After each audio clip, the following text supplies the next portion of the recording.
Hey Aubrey, this is Donnie. I'm going to attempt to do this. So hopefully you can hear this. I'm up at the church doing this, but hopefully you'll be able to see this. I'm going to show you real quickly on how to do something in iContact that we talked about. Once you're in iContact, you're going to click on the My Contacts tab. Not necessarily. That's just how I ended up here. You want to create a new message,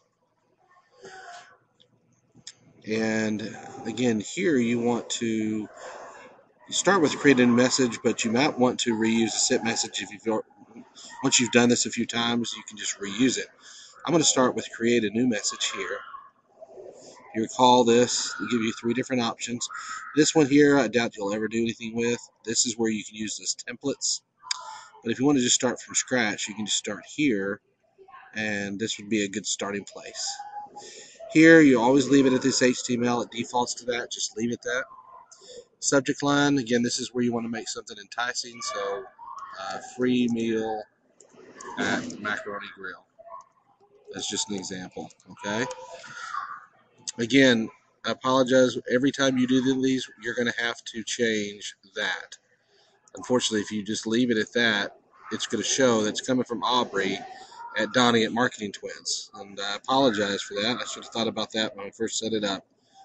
But if you'll change it to that, that's your campaign, okay? So start with the subject line, change it to that, and then this is where you want to type. Now, one of the things I told you I was going to do is put a header in. I've already done that. Let me show you how you get that. What I always like to do, you can either center it, your header, or keep it left justified. A lot of times people do. If you want to, either way, you can control that right here. You can do it once the image is up, or you can go ahead and control it before that. Let's start to say that you want to have it on the left-hand side. Right here, after you've hit the left justification, and it brought up here, click this here. It's insert an image. This is going to bring up the box, and here you can see I've already loaded in your image. So all you have to do is click it once, and I click that. It's kind of hard to tell, but I click that. That's what brought it up over here. I then simply say OK, and that is going to be your new header for the top. Now you can click on this and center it. You can left justify it, whatever you want to do.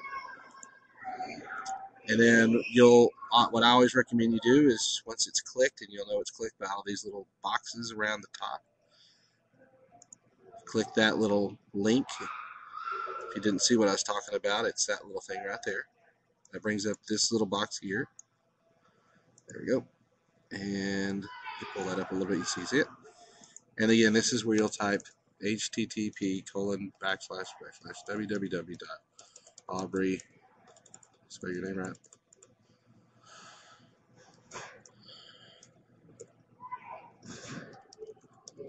.com. I wouldn't worry about anything in the title. This, I would recommend it always goes up in a new window, because if somebody is viewing this on a browser, they want to open up in a new window,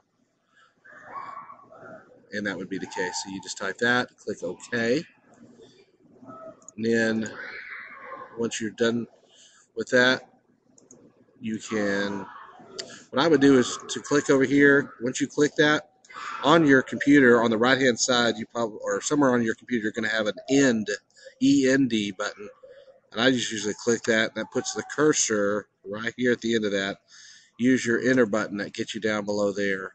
Now the image was centered, so therefore the text is going to be centered until I change it here. You can see the cursor is moving as I change things. So let's say you want to left justify the text. You can see it blinking over here. And here we type our text. I'm going to scroll down so you can see. Okay, just keep going down. Whatever you want to type. I should have done some placeholder text, but I didn't. And again, if you want to say, go to my website, all you have to do is use your left mouse button, highlight that, and once you've got it highlighted, you can even bold it, then click your link.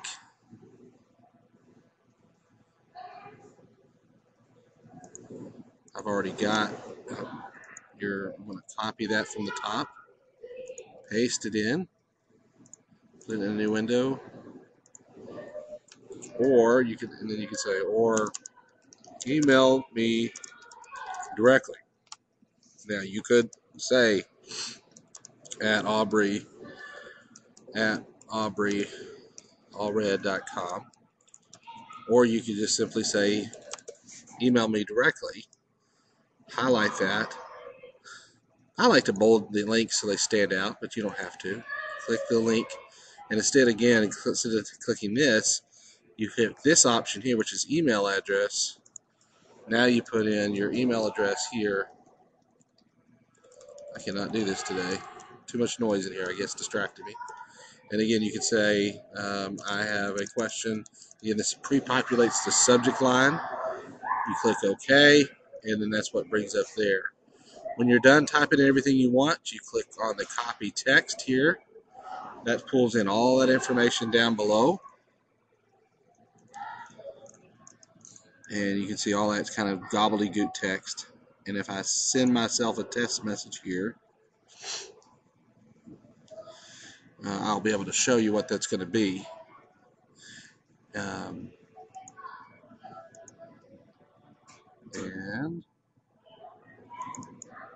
there's the message. Notice when I click that, it opens up in a new window. When I scroll down here to the bottom, I can click that. It opens up in a new window. Or I can email me directly.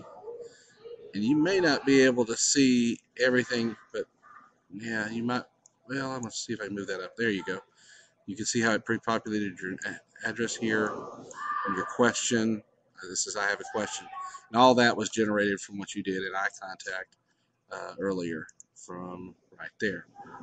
So you can save that, and I'll save that so you can have it as a template, and you're good to go from there. Now, if you ever wanted to find that template, hit your create button. Since we haven't sent the message, if you tried to find it in the reuse a sent message, it's not going to be there. But if you hit your create button again and go down to my messages, I think I told you this is kind of where the drafts are kept. You can see this is the one I was working on February 6th. All you have to do is edit, and you could use this as your starting place. Again, change this to what you want. Leave that as is, and then you could adjust type your text to whatever you want to. And I think you would one time like the highlighting. On the website, it was difficult to do that, but here, if you wanted to highlight something, you could. Let's see. You need to pick the highlight color. Well, it looks like it's going to highlight the whole row. Maybe I did that. I don't know if I did that. Let's see. I don't know if it's doing the whole row or I'm not sure about that. That might be a feature we have to play around with. But you could also change the text color. It's going to, every time you click that, it brings up a box. Let's say we want to find a nice, purple. And make it bold. You can see how that text is now purple. So that gives you some idea how you can, when you get ready to send your message out, that's how you would go about doing it. Hope that's helpful. Thanks.